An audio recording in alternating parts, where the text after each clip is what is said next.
प्रसंगी या गावातील एक साळवे परिवारातील आदर्श व्यक्तिमत्व 10 दिवसापूर्वी आपल्यातून गेलं आणि त्यांचा या शेवटचा निरोप देण्यासाठी आलेले सर्व सज्जन माता बंधू भगिनींना आपल्या सर्वांना आमचा प्रणाम। आजच्या या प्रवचनासाठी निवडलेला विषय राष्ट्रसंत तुकडोजी महाराजांच्या संत साहित्यामधील एक रचना आहे, एक अभंगवाणी आहे। ज्या अभंगामध्ये हिंदीमध्ये असणारा हा विषय तुकडोजी महाराजांचं साहित्य हे अमरावती विदर्भ या परिसरामध्ये होतं आणि हिंदीमध्ये त्यांच्या खूप रचना आहेत। त्याच्यापैकी एक हा विषय आहे की ज्यामध्ये मानव जातीला माणुसकी आणि मानवता याचा संदेश देण्यासाठी त्यांचा हा अभंग जगप्रसिद्ध आहे। आजच्या प्रवचन सेवेसाठी हा अभंग आपण निवडला जेणेकरून आमच्या सामाजिक सलोख्यामध्ये आणि जाती व्यवस्थेमध्ये आमच्यामध्ये जो एकोप आहे तो कायम टिकून राहण्यासाठी हा विषय आजच्या तारखेला आजच्या युगामध्ये आवश्यक वाटला। तुकडोजी महाराज एका विषयामध्ये सांगतात, जय बोलो सत धर्मो की, जय बोलो सत कर्मो की, जय बोलो मानवता की, जय बोलो सत जनता की, हम सब कष्ट उठाएंगे, सब मिल प्रभु गुण गाएंगे, सब मिल सद्गुण गाएंगे, सत का जश्न फैलाएंगे, पिछड़ी कौन जाति हो सबकी सब पर प्रीति हो, देश धर्म में नीति हो, हम सबके ही साथी हो। आता हा विषय थोडा संत परंपरेमधला वेगळा विषय आहे। संत आणि धर्म या दोन व्यवस्था काळानुरूप परिवर्तित होत जात असतात। ज्या ज्या काळात जी प्राप्त परिस्थिती आहे त्या काळात त्या समाजाला चांगल्या प्रवाहात आणण्याचं कार्य संतांनी केलं। मग त्याच्या काळात जे जे वाईट वृत्ती होत्या त्याच्यापासून दूर ठेवण्याचं काम संतांनी केलं। पण चांगलं आणि वाईट काळानुरूप बदलत जात असतं। या दृष्टिकोनातून संतांचा काळ कोणता त्यानुसार त्यांचं प्रमाण आणि त्यांचं साहित्य निर्माण होत असतं। जसं की नामदेव महाराजांपासून ही परंपरा सुरू झाली। सगळ्यात आधी पहिल्यांदा या भूतलावर नामदेव महाराजांनी संत परंपरा सुरू झाली। माऊलींपर्यंत ती परिवर्तित होत आली। म्हणजे 1000 वर्षापूर्वी नामदेव महाराज,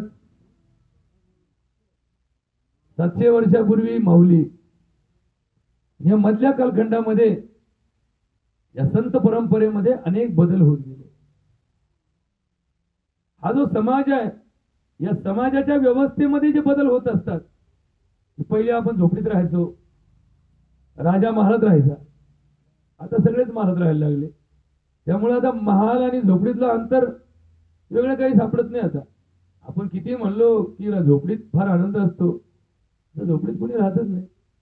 या दृष्टिकोनातून काळानुरूप बदल होत जातात आणि बदललेला काळ माणसाला समजून संतांनी साहित्य निर्माण केलं। मग ज्ञानदेव माऊलीपासून पुढे पुढे पुढे पुढे तुकाराम महाराजांपर्यंत ही परंपरा परिवर्तित होत गेली। आणि तुकाराम महाराजांच्या काळामध्ये या राष्ट्रामध्ये, या महाराष्ट्रामध्ये तत्कालीन व्यवस्थेमध्ये जे काही अपप्रवृत्ती होत्या, तत्कालीन व्यवस्थेमध्ये जे दोष होते ते प्रकर्षाने मांडण्याचं कार्य तुकाराम महाराजांनी आपल्या अभंगवाणीमध्ये केलं। मग त्यांनी दिलेले दृष्टांत 400 वर्षापूर्वी लागू होत होते। त्यांनी दिलेले दृष्टांत 400 वर्षापूर्वी समाजाला समजत होते। आज मात्र परत 400 वर्षाचा काळ गेलेला आहे। 50 वर्षापूर्वी या भूतलावरती राष्ट्रसंत तुकडोजी महाराज आणि वैराग्यमूर्ती गाडगे बाबा यांचं आगमन झालं। शेनगावचे अमरावती जिल्ह्यामधील शेनगाव येथील हेबुजी उर्फ गाडगे बाबा आणि यावली गावामध्ये जन्माला आलेले भूतलावरील एक महान विभूती राष्ट्रसंत तुकडोजी महाराज. इंग्रजांच्या संघर्षामध्ये या दोन विभूतींनी समाज टिकून ठेवण्याचं कार्य केलं की आपला संघर्ष जरी इंग्रजांबरोबर चालू आहे तरी पण आपल्या व्यवस्थेमध्ये दोष असू नये, आपले सद्गुण जोपासा आणि आपले दुर्गुण बाजूला करा, हे संदेश देताना अनेक रचना बाबा गाडगे महाराजांनी, राष्ट्रसंत तुकडोजी महाराजांनी त्या भूतलावरती संत साहित्य निर्माण केलं. राष्ट्रसंत तुकडोजी महाराजांनी लिहिलेली ग्रामगीता ही आज ग्राम व्यवस्थेमधली सगळ्यात मोठी संजीवनी आहे. झालं काय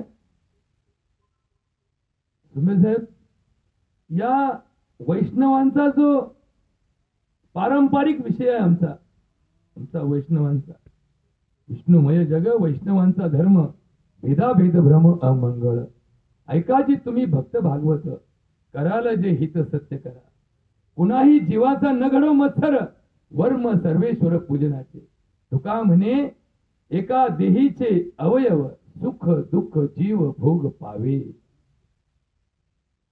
म्हणजे आमच्यासारख्या गेल्या 200 वर्षामध्ये या वैष्णवांच्या पताका घेऊन मिरवणाऱ्या महाराजांना हा अर्थ कळला नाही किंवा त्यांनी तो समजून घेण्याचा प्रयत्न केला नाही.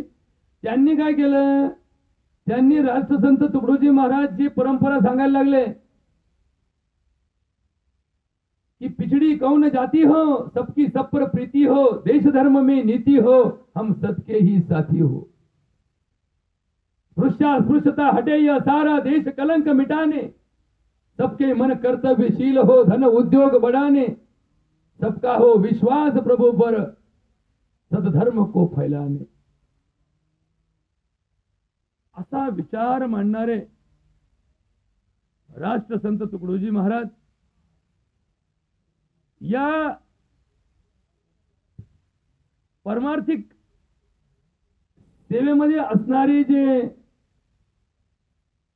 आमची संघटना आहे, यांनी तुकडोजी महाराजांना वाईट टाकून दिलं. का? यांनी ज्ञानेश्वर माऊलीला वाईट टाकलं होतं, यांनी तुकारामाला वाईट टाकलं होतं. बघा, नीट लक्षात घ्या, या परंपरेचा संदर्भ नीट ऐकून घ्या. जो माणूस समाजाच्या कल्याणासाठी निघाला तो आपल्या धंद्यावर पाय द्यायला निघाला असा अर्थ काढून या समाजकंटकांनी या लोकांना बरोबर थप्पील लावण्याचा प्रयत्न केला. मग या राष्ट्रसंत तुकडोजी महाराजांचा जो इतिहास आहे, ते काही काळ विश्व हिंदू परिषदेचे राष्ट्रीय अध्यक्ष राहिले. मग त्यांना हिंदुत्ववाद या तत्वाला जोडलं गेलं आणि मग त्यांना वैष्णवातून बाजूला काढलं गेलं. नाही म्हणे तुम्ही वैष्णव नाहीत, म्हणे वैष्णवांचा धर्म वेगळा आहे आणि आमचा तुमचा कुठे जमणारा विषय नाही. त्याच्यानं आजच्या प्रवचनासाठी ही रचना ही अभंगवाणी का निवडली? कारण ज्यांच्या दशक्रियेला आपण आलो, हा परिवार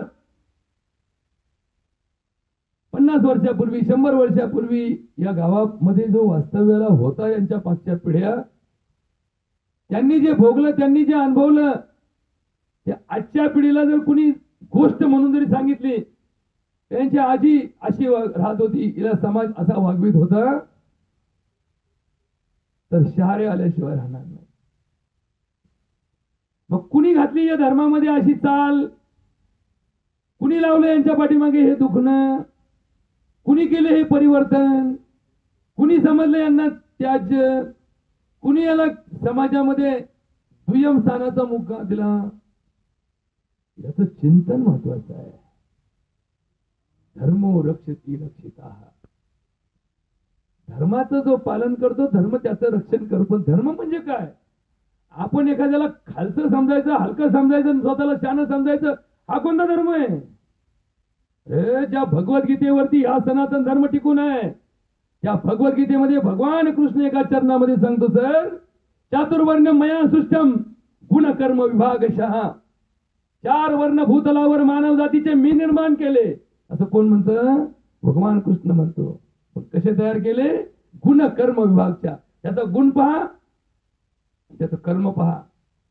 ज्याचा कर्म ज्या प्रकारचा असेल त्या प्रकारचा वर्ण त्याला असला पाहिजे.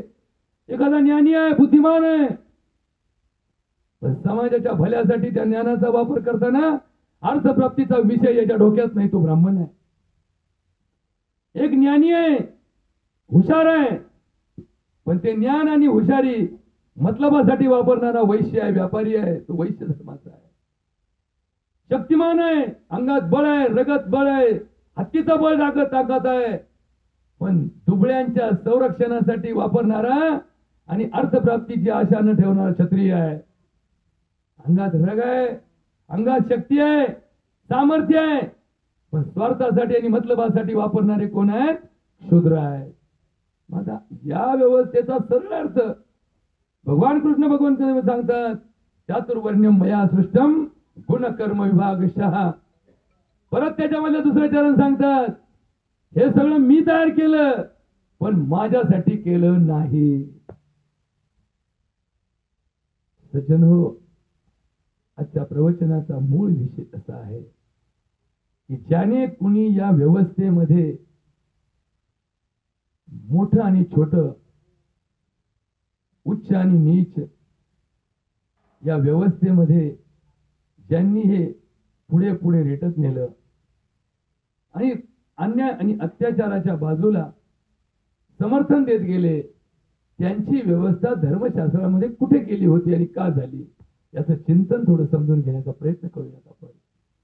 कारण ज्या तथागत भगवान गौतम बुद्धांनी एका सनातन धर्माच्या राजाच्या घरी जन्म घेतला.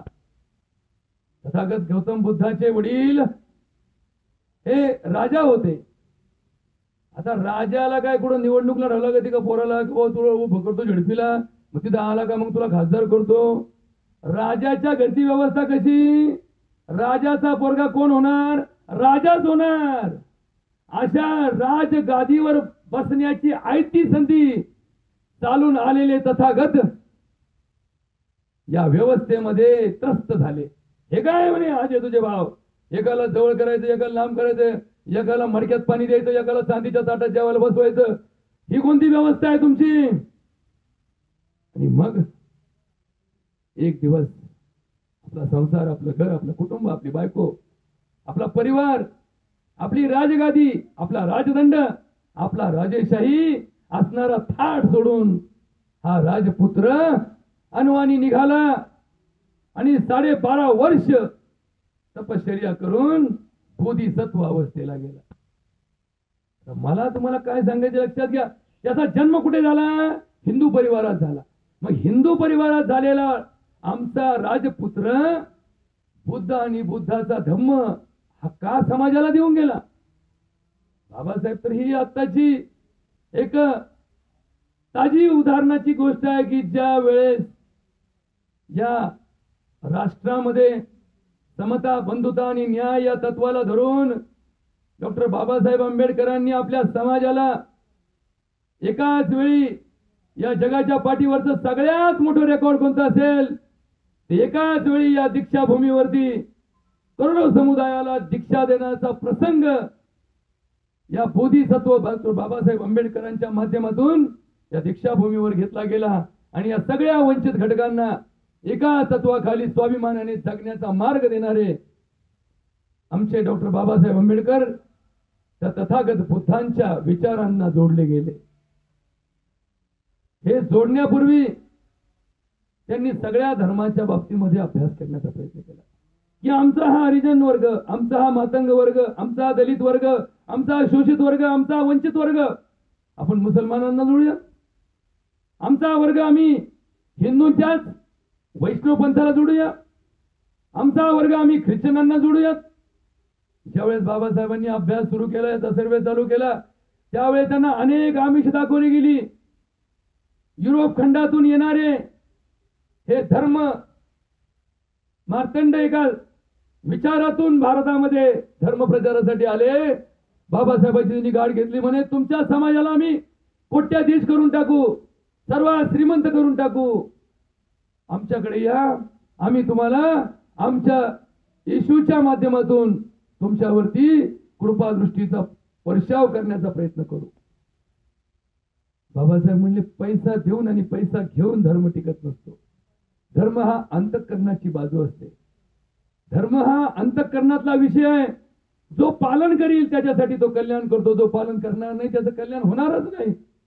म्हणून तो तुकाराम महाराज एका अभंगामध्ये म्हणतात, धर्माचे पालन करणे पाखंड खंडन, हेच आम्हा करणे काम, बीज वाढावया नाम, तीक्ष्ण उत्तरे हाती घेऊन बाण फिरे, नाही भिडभार तुका म्हणे साना थोर.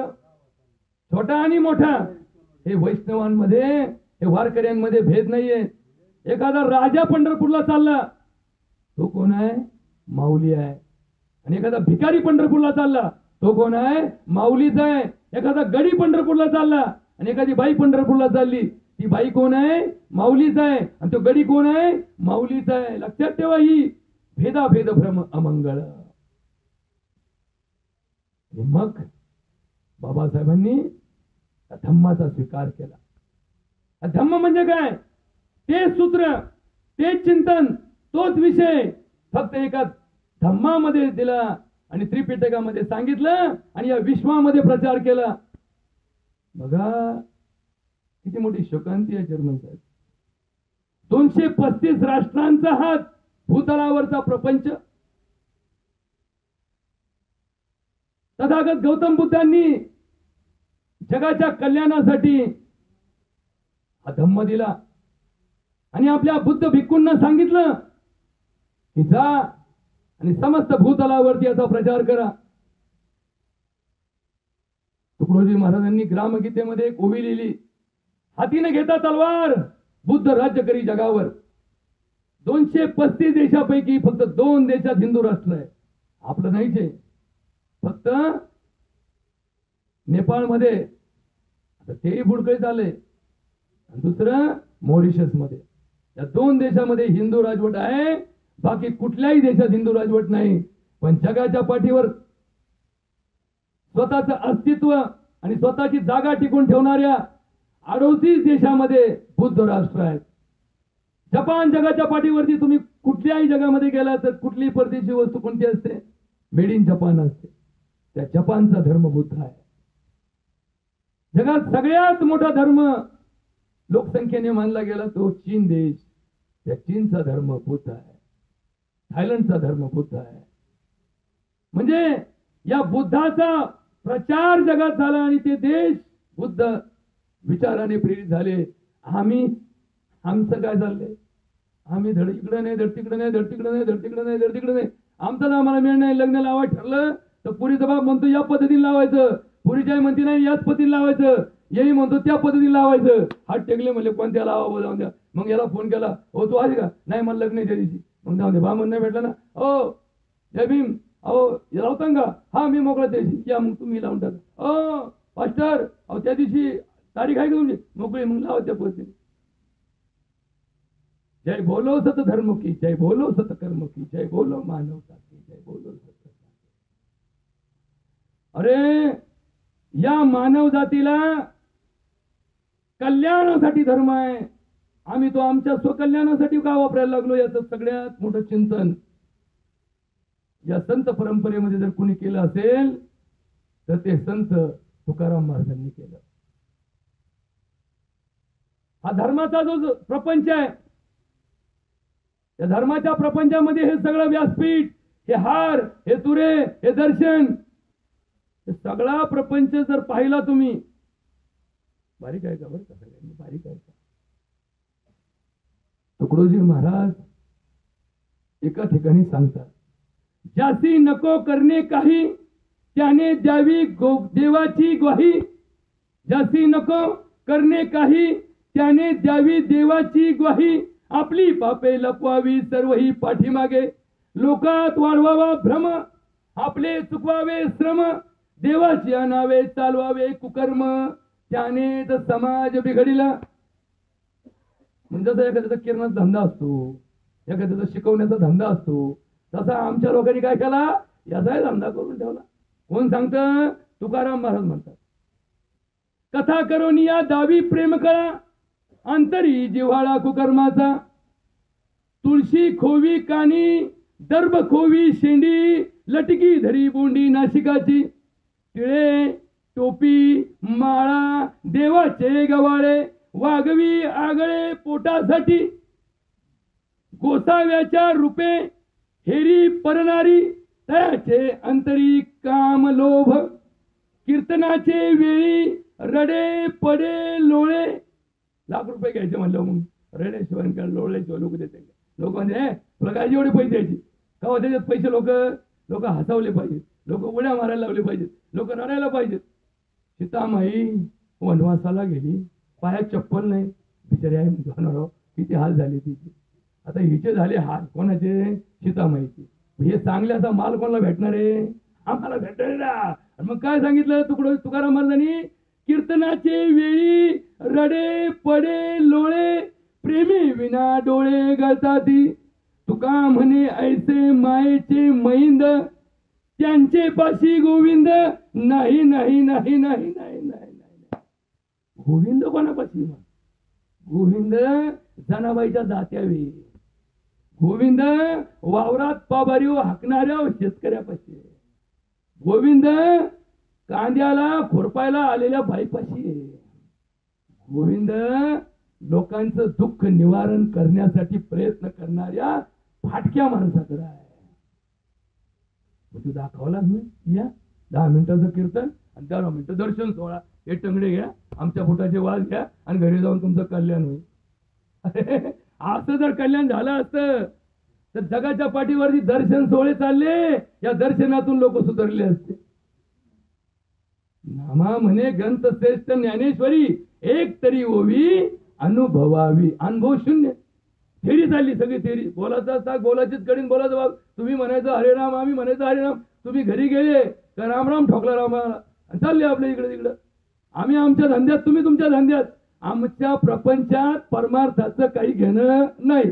लोकांचे मुंडके मोडायचे, 2 रुपये गोळा करायचे आणि देवाला देणगी द्यायचे. म्हणले 2 रुपये दिले, कुठून आणले ते नका विचारू, ते नका विचारू. तिकडे लोकांचं वाटोळ करीन पण तुम्हाला 2 रुपये देईन. आणि म्हणले आमच्या गावात 10 कोटीचं देऊळ बांधलं.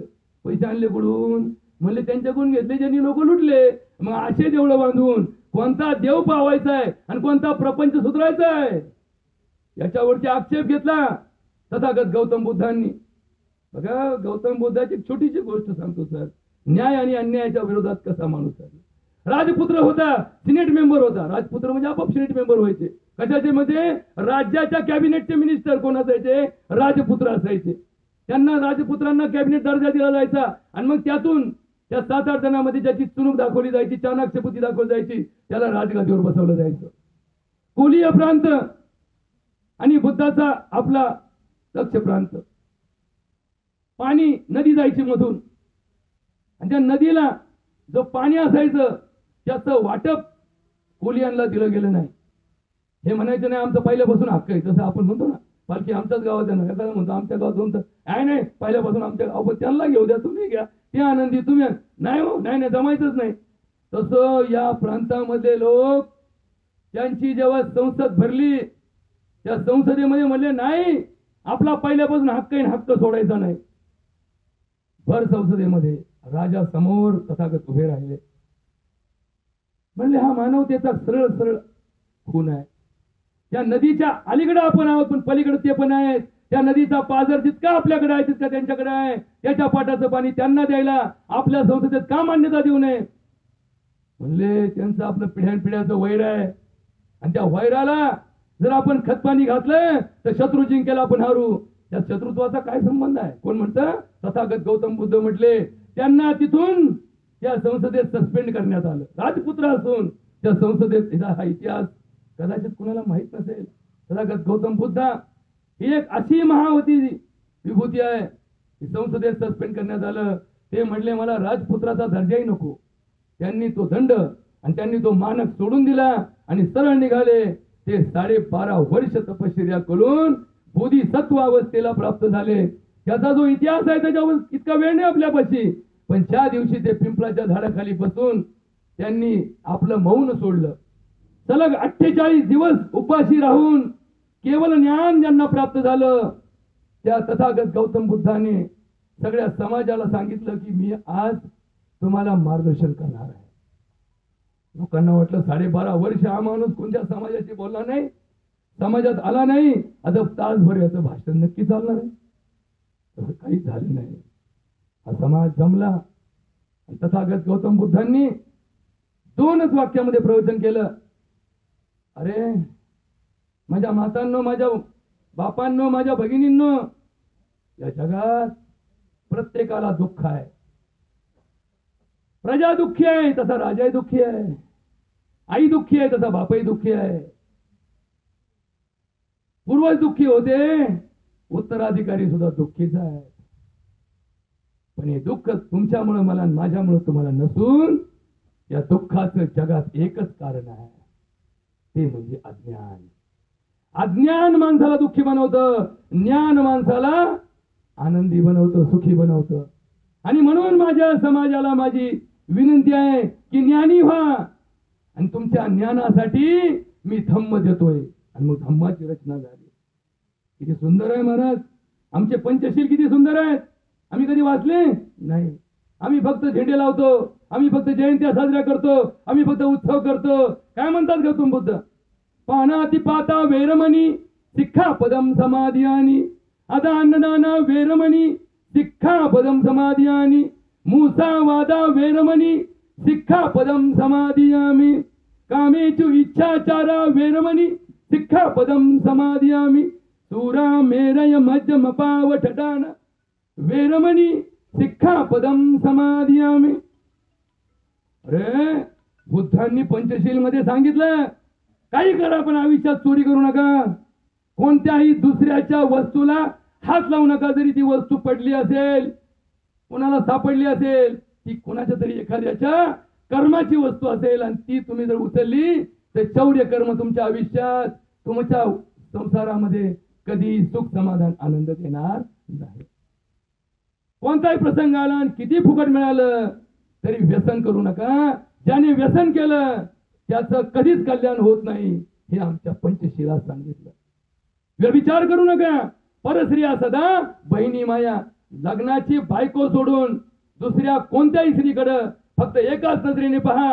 छोटी असेल तर मुलगी म्हणून पहा, बरोबरची असेल तर बहीण म्हणून पहा, आणि मोठी असेल तर आई म्हणून पहा.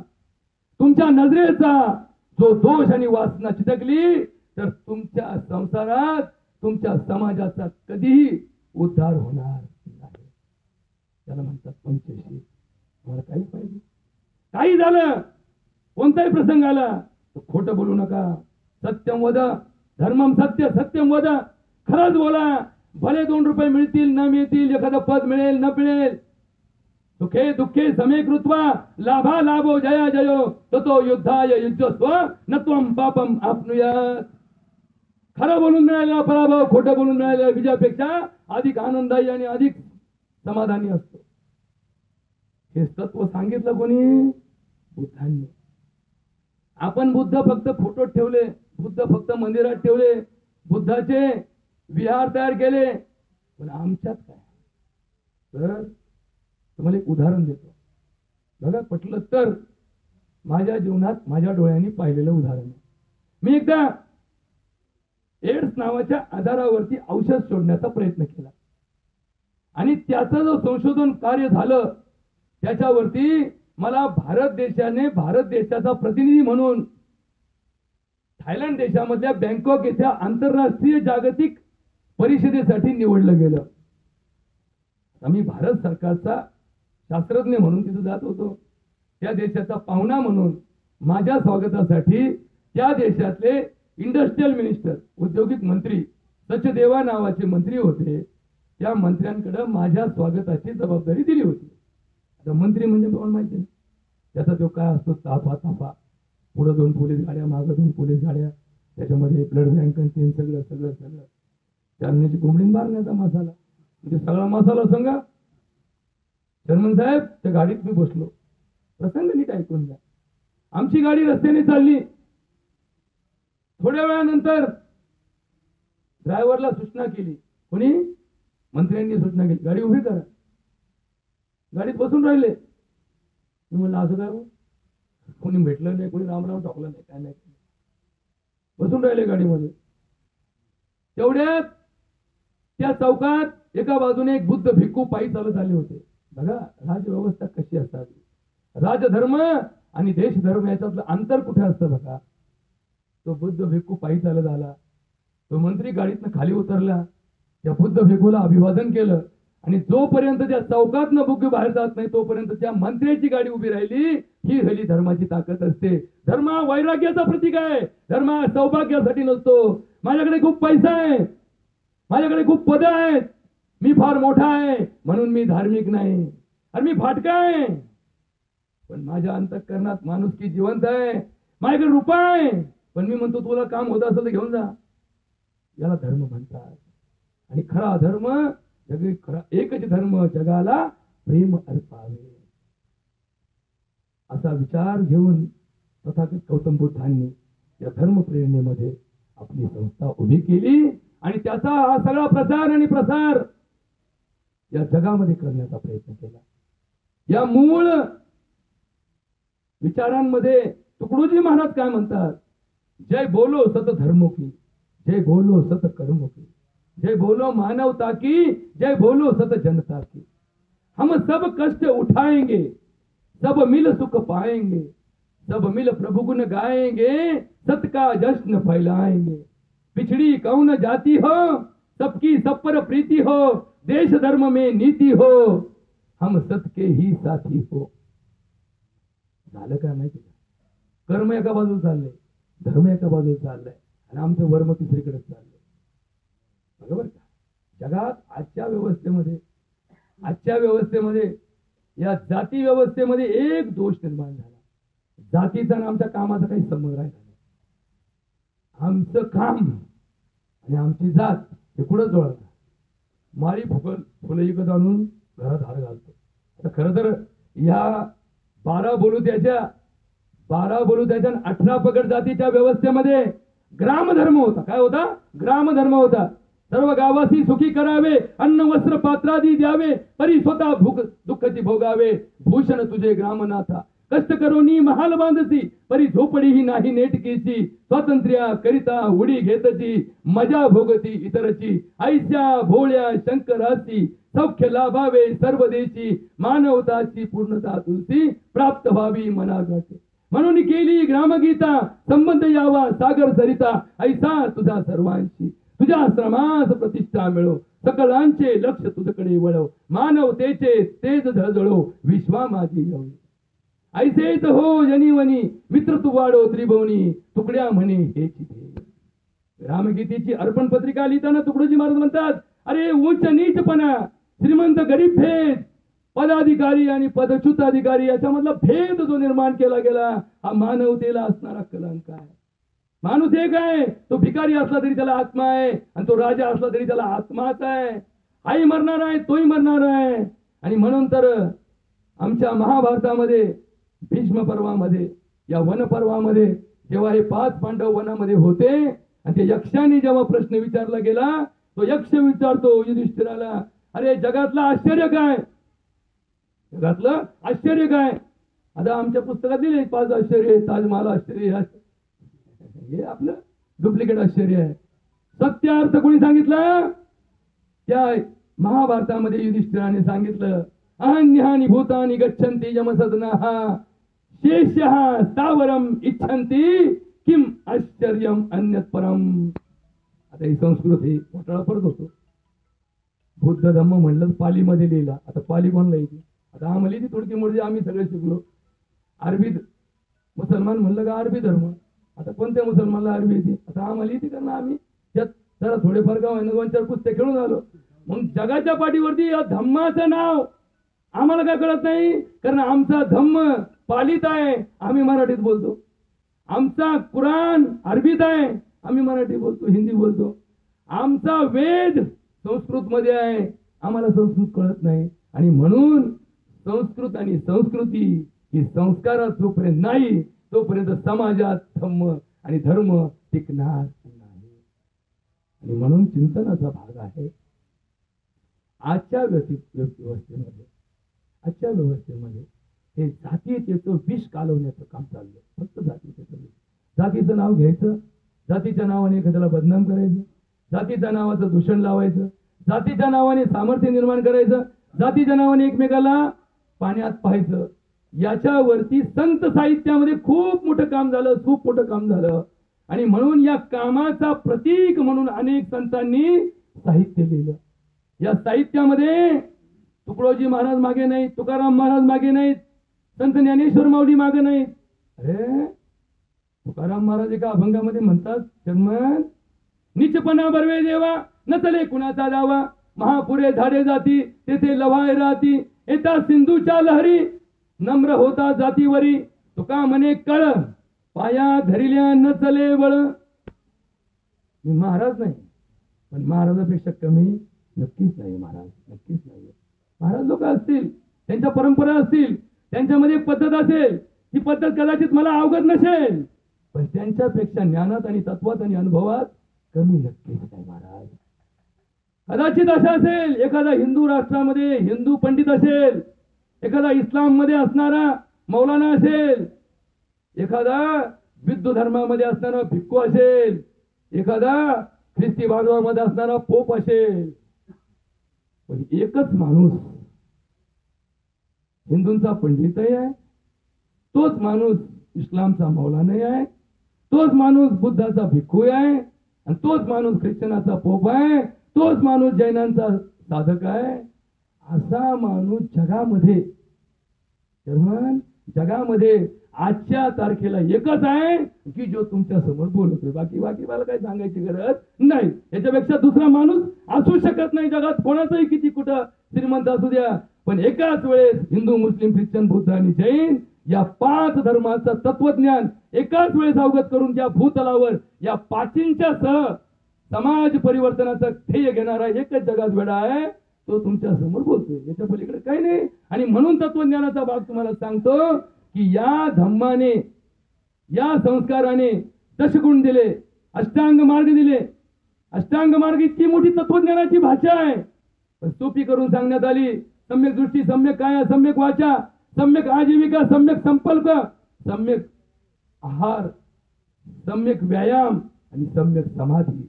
अष्टांग मार्गाचा ज्यांनी अवलंब केला, सद्गुण पद ज्याला कळाला, दया, करुणा, प्रेम, माया, ममता, क्षमा, शांतीशील ज्याला जपता आलं, त्याला बुद्ध म्हणावं, त्याला बौद्ध म्हणावं. ज्याला पंचशील जपता आले, ज्याला अष्टांग मार्ग स्वीकारता आला, आणि ज्याला सद्गुण पद समजला तो बुद्ध झाला.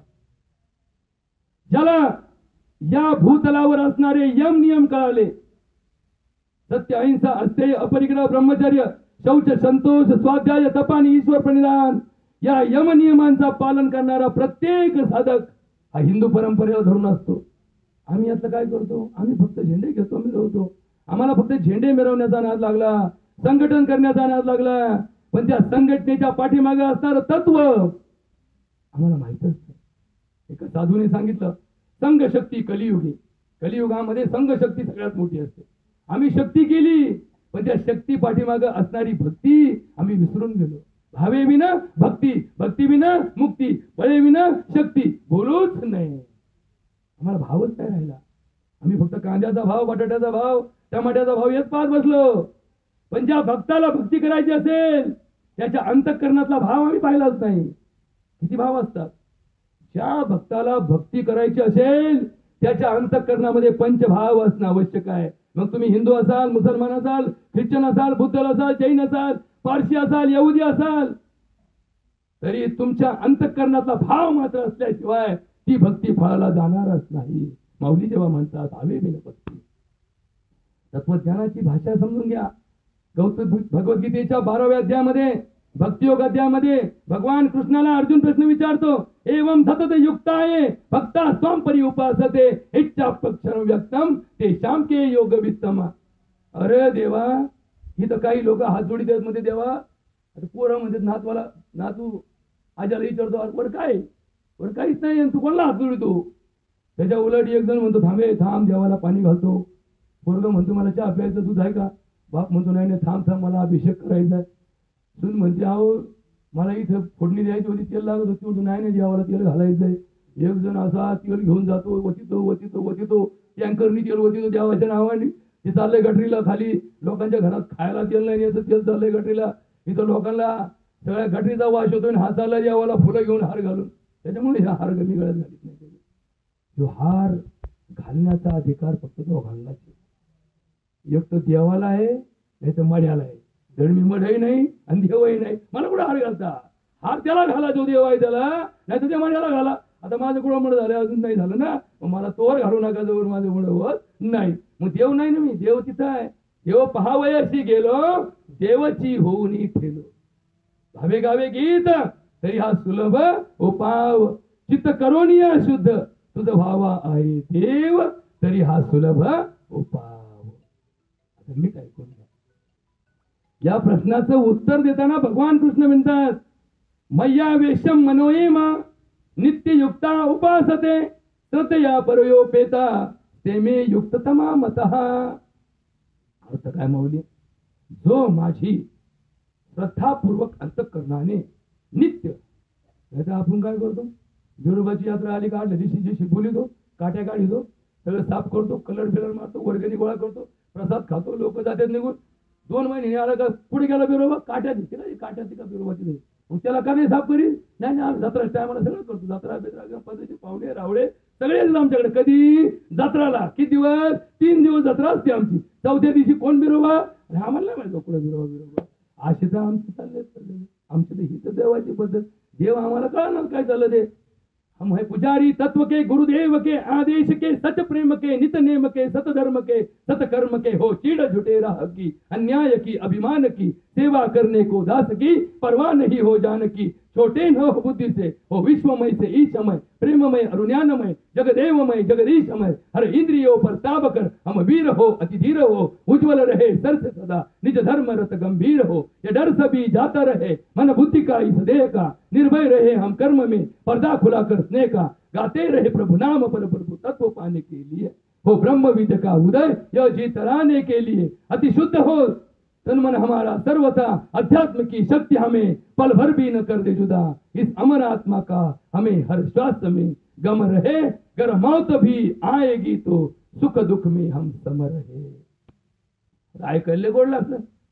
त्याचा अर्थ काय? देह जावो अथवा राहो, पांडुरंगी दृढ भाव. आम्ही तर लगेच पळ काढतो. हो इथं मारवाड नको, आपलं सारा निघा इथं गोंधळ, इथं असं अहो नको नको नको. अरे ही लोक धर्मासाठी जी मेली असती बघा. या राष्ट्रामध्ये या इंग्रजांच्या विरोधामध्ये जे आंदोलन उभं केलं गेलं, त्या आंदोलनामध्ये अनेक चांगल्या चांगल्या लोकांचे बळी गेले. आता हे आमचे भगतसिंग, राजगुरू, सुखदेव, आता या देशाचे भूमिपुत्र होते, या देशाचे नागरिक होते, आणि या देशावर असणाऱ्या जुलमी सत्तेच्या विरुद्ध, की जे या देशाचे नागरिक नाही. इंग्रज काही या देशाचे नागरिक होते का? नव्हते.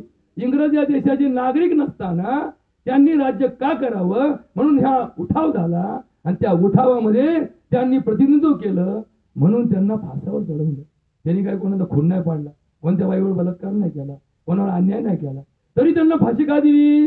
फक्त एकच केलं की सत्तेविरोधामध्ये बोलले. ही कोणती परंपरा आहे? हा कोणता विषय होता? आणि हा अन्याय हाच धर्माच्या क्रांतीचा पहिला विषय असतो. त्या धर्माच्या क्रांतीमध्ये ज्या ज्या वेळेस अन्याय होतो, त्या अन्यायाला एक दिवस वाचा फोडण्याचं काम धर्म करत असतो. म्हणून त्या दलित, शोषित, वंचित घटकांना न्याय मिळवून देण्यासाठी राष्ट्रसंत तुकडोजी महाराजांनी त्यावेळेस रचना केल्या. त्याला साथ दिली ती बोधिसत्व डॉक्टर बाबासाहेब आंबेडकरांच्या विचारांनी. आंबेडकरांनी संघटित केलं, म्हणले शिका, संघटित व्हा आणि संघर्ष करा. तो संघर्ष आणि त्या संघर्षामध्ये त्यांनी मिळवलेलं ते तत्व हे जगाच्या पाठीवरचं एक आश्चर्यकारक उदाहरण आहे.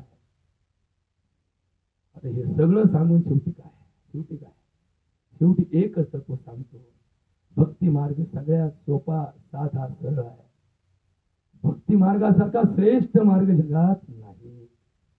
भक्ती मार्ग म्हणजे 17 नंबर फॉर्म भरून 10वीची परीक्षा देण्यासारखा आहे. पहिली पासची गरज नाही, दुसरी पासची गरज नाही. डायरेक्ट 17 नंबर फॉर्म भरायचा आणि 10वीची परीक्षा द्यायची, सर्टिफिकेट आणायचं. मी 10वी पास आहे. अजून 9वीत नव्हतो, 8वीत नव्हतो, पण 10वीत पठ्याने अभ्यास केला आणि 10वीचे मार्क मिळवले. इथं साधना केली, 5 वर्ष तपश्चर्या, 10 वर्ष तपश्चर्या, 20 वर्ष तपश्चर्या, हाती काय लागलं नाही. पण फक्त देवाच्या नावाने भजन केलं, त्या भजनामध्ये अंतःकरण दिलं, देव झाला. जे का रंजिले गांधिले त्याचे म्हणे जो आपुले, तोची साधू ओळखावा, देव तेथेची जाणावा. मृदू सभाय नवनीत, तैसे सज्जनाचे चित्त. ज्यासी अपंगिता नाही, त्यासी धरिजो हृदयी. जे करणे पुत्रासी, तेची दासा आणि दासी. तुका म्हणे सांगू किती, तिची भगवंताची मूर्ती. इथं आमचं असते हो, एका पोराला म्हणले ना की तुला या पदावर घेतो, दुसऱ्याचं काय, त्याला काय करता, त्याला घरी बसतो काय मी, नाही नाही नाही. अरे जे करणे पुत्रासी, त्याची दासा आणि दासी. तुका म्हणे सांगू किती, तोची भगवंताची मूर्ती. जो त्यागी आहे, जो वैराग्याने दाटला, ज्याला स्वार्थ चिटकला नाही, तो भगवंत आहे. सगळा घेऊन, स्वार्थी ठेवून, वृत्ती ठेवून जो पुढे गेला, तो भगवंत नाही. तो भगवंताच्या नावाखाली आपल्या पापाचा महामेरू दळून बसला. त्याच्यासारखा या जगात धर्मविरोधी कोणीच नाही. आणि म्हणून शेवटी तुम्हाला या भक्ती मार्गाचं तत्व सांगतो. भक्ती मार्ग फक्त 4 गोष्टी ऐकून घ्या. हार लागत नाही भक्ती करायला, पैसे लागत नाही भक्ती करायला, बामण लागत नाही भक्ती करायला, पुजारी लागत नाही भक्ती करायला, साधू लागत नाही भक्ती करायला, साधक लागत नाही भक्ती करायला. लागतो कोण? भक्त लागतो. फक्त भक्त असेल आणि त्याच्या अंतःकरणात भाव असेल तर तो कोण झाला? भक्त झाला. भक्त कुणाला म्हणावं? ऐकून घ्या महाराज, हुशार माणसं तुम्ही सगळे. 5 वाक्य सांगतो, प्रवचन संपवतो. 5 वाक्यात प्रवचन संपवतो. पहिलं वाक्य, भक्त कुणाला म्हणावं? ज्याच्या अंतःकरणामध्ये पंचभाव असतात त्याला भक्त म्हणावं. पंचभाव कोणते? शांत भाव, दास्य भाव, सख्य भाव, माधुर्य भाव आणि वात्सल्य भाव. नीट ऐकून घ्या. शांत भाव, शांती रूपे नवे कुणाचा वाईट, वाढवी महत्व वडिलांचे. तुका म्हणे हेची आश्रमाचे फळ, परमपद बळ वैराग्याचे. शांत, कुठल्याही परिस्थितीमध्ये जो शांत असतो तो खरा भक्त असतो. नाही तर इकून आलं म्हणलं नाही नाही नको नको, त्याचं काय घर नाही, चला 2 दिवस इकडं 2 दिवस तिकडं 2 दिवस तिकडं, असे देव फक्त पाहायचे आणि देवाला जाऊन यायचं. याला देव म्हणत, याला भक्त म्हणत नाही. दृढ भाव ज्याचा आहे तो पांडुरंगाचा भक्त आहे. शांत, पहिला भाव शांत भाव. दुसरा भाव दास्य भाव. हरीची या दासा, हरी दाही दिशा. त्याला देवळात जायची गरज नाही, सगळीकडे हरीच दिसतो त्याला. कोणला? ज्याच्या अंतःकरणात दास्य भाव जागा झाला. हरीची या दासा, हरी दिया. शांत भाव, दास्य भाव, माधुर्य भाव. मुखी अमृताची वाणी, देह देवाचे कारणी. सर्वांग निर्मळ, चित्त जैसे गंगा जळ. तुका म्हणे जाती तापे, दर्शने विश्रांती. मी ऐकून घ्या. पहिला भाव शांत भाव, दुसरा भाव दास्य भाव, तिसरा भाव सख्य भाव. आता आपला घोटाळा काय आहे? म्हणतो माझा सक्का भाव आहे, पण बोलत नाही. सख्य कुठे आहे? नाव सख्ख, सख्खा भाऊ, सक्का मामा, सक्का मावसा, सख्खी आत्या, पण कुठं संबंध आहे? संबंध तुटले ना. कशा बाई? सब पैसे के भाई, अपना साथी नहीं कोई, अपने पल्लों में पैसा होए तो सभी खुशामद करते, जब अपने पर बखत पड़ेगा कोई साथी नहीं चलते. माय बाप भाई दोरू और बहन साले, जिनका यारो भला किया वो भी मीठा न बोले. बड़ा प्यार दूरू पर लड़का वो भी दूर से पानी बतावे. कहत कबीरा सुन भाई साधू, विचार करो फुरता. सुनना है तो सुन ले यारो, नाही तो खावे गोता. असे सगळे गोताडे राहिले की नाही आपले. मामा संघ भाचा बोलत नाही, बहिणी संघ भाऊ बोलत नाही. आता हे बोलत नाही तर त्यांचे अजून लाडके आले परत. आता हे शक्यच बोला ना, कोणी बोलत सांगत हे का बोलायचे. आता हा विषयांतर नको म्हणून सांगत नाही तुम्हाला. पण इथं काय चाललंय? बाप पोरा संघ बोलत नाही, आई बापा संघ बोलत नाही. मग घर कसं आहे? बांधला म्हणजे 20 कोटीचा बंगला बांधला. वातावरण कसं आहे? म्हणजे आमचा बाप येतो, आमची सून येते, सून म्हणजे म्हाताऱ्या डांगऱ्या गिळ, भाजी पकवान थाटून ठेवले. आता कोणाच्या बापाला जेवण नाही करावं? सून म्हणते डांगऱ्या इकडे लय भोगत होता ना पोरा संघ, जा आता तू म्हणला ना मला जीव घालीत नाही, खोट खादी मर म्हणला. आता ते म्हाताऱ्याला चांगली भूक लागली होती, पण 4 वाक्य सुनानी बोलल्या तुम्ही, मला भूकच नाही राहिली. भूक नाही म्हणला तू, काय म्हणला? मला वाचताच नाही राहिली. का राहील वाचना? शब्द जर असे असतील काय वाचना तुम्हाला? आणि म्हणून तर तुकडोजी महाराज म्हणतात, राजा सजी महाली सौखे कधी न मिळाली, ती सर्व प्राप्त झाली या झोपडीत माझ्या. महाली मऊ बिछाने कंदील सामदाने, आम्हा जमीन माने या झोपडीत माझ्या. भूमीवरी पडावे, ताऱ्यांकडे पहावे, प्रभू नाम नित्य गावे या झोपडीत माझ्या. जाता तया महाला मत जाव शब्द आला, भीती न कुणा या वयाला या झोपडीत माझ्या. येता तरी सुखे या, जाता तरी सुखे जा, कुणावरी नाही बोजा या झोपडीत माझ्या. मालात चोर गेले, चोरून द्रव्य नेले, ऐसे कधी न झाले या झोपडीत माझे. पारे आणि तिजोऱ्या त्यातूनही होती चोऱ्या, दारास नाही दोऱ्या या झोपडीत माझ्या. चित्ता तर अन्य रामा, शब्दी उदंड प्रेमा, येती कधी न कामा या झोपडीत माझे. वाडे महाल राणे, केले अनंत जाणे, तो राहतो सुखाने या झोपडीत माझ्या. किती मोठं चिंतन आहे, किती मोठं चिंतन आहे. अरे खरं जर प्रेम करायचं असेल तर झोपडीत राहत चला, आणि खरं जर तुम्हाला वैरी निर्माण करायचं असेल कुटुंबात तर महालात राहत जा. कित्येक महाल असे आहेत बघा, आपण असं म्हणतो एम्प्टी माइंडी डेव्हिल्स हाऊस, मोकळं मन भूताचं घर आहे, पण मोकळ्या खोल्या सुद्धा भूताच्या घर असतात. माणसाप्रमाणेच खोल्या बांधत चला, नाही 4 माणसाचं कुटुंब आणि 40 खोल्याचा बंगला. तुमच्या बापाने शिकवलं तुम्हाला जगायला? कोणी सांगितलं तुम्हाला? कोणी सांगितलं हा धर्म? धीधृती स्मृती विभ्रष्टा कर्म यत् करुते अशुभम प्रज्ञा परदंत दुच्यते सर्व एवं प्रकोपनम. आणि म्हणून शेवटी सांगतो, शांत भाव, दास्य भाव, सख्य भाव, माधुर्य भाव आणि वात्सल्य भाव. अरे वात्सल्य भाव ज्याच्यामध्ये असतो, त्या आईला लेकरू पाहिलं की पाना फुटतो. ती भले नवचंडीचा उपास करू द्या ना, तिच्या तोंडात पाणी नसू द्या, पण ज्या क्षणी तिनं पाहिलं आपलं लेकरू उभं आहे, लेकरू छातीपाशी लावल्या त्या छातीत पाना फुटतो. तुम्ही म्हणले मग सकाळपासून पाणीच नव्हती पिली तरी कसा पाना फुटलं? अरे त्याला म्हणतात वात्सल्य भाव. एखादं वासरू सोडल्या गाईला काशीतून पाणी दूध आपलं चढात येतं. आपण असे फक्त पाना सोडाय पुरतं वासरू सोडितो. ती डुसली मारली, एकदा सुटला याला आखडीतो आणि तिच्या पुढे उभं करतो. ती बसतीच चाटीत आपण बसतो वडीत. आता तर बसतीच झाल्यात म्हणा, आता काय दत्ताच लावलाय आपण. आपल्यासारखा पापी जगात कुठला जन्म नाही. आणि मग या पंचभावातून जो नवधा भक्ती करतो, किती प्रकारच्या भक्ती असतात? नवधा भक्ती. श्रवणम, कीर्तनम, पादसेवनम, विष्णुस्मरणम, अर्चनम, वंदनम, दास्यम, सख्यम, आत्मनिवेदनात नवधा भक्ती मार्गाने आचरे. जो कोणी पंचभावाने नवधा भक्ती करतो त्या माणसाला 6 प्रकारच्या संपत्ती मिळतात. मिळायचं म्हणल्यावर नाही कांटाव करतो माणूस. मिळायचं ना, कुठे मला खात्यात जमा होतं का? खात्यात पित्यात नाही जमा हो. या समाजामध्ये त्या माणसाला किती संपत्ती मिळतात सर? 6 संपत्ती मिळतात. कोणत्या 6 संपत्ती? शम, दम, तितिक्षा, उपरती, श्रद्धा आणि समाधान. याचा अर्थ ग्रहपाठात ठेवा. पुढे कधी भेटलो तसं टीव्हीला कार्यक्रम असतो ना, ती सासू येते पदर खाऊन येते, बघा तेच भावानीकडं. बाईला उत्सुकता लागते, ती भाकरी टाकायची बंद करते. थांबा आता काय होतंय? लगेच काय होतं? ब्रेक के बाद. तसा आपला उरलेला कार्यक्रम ब्रेक के बाद. बोला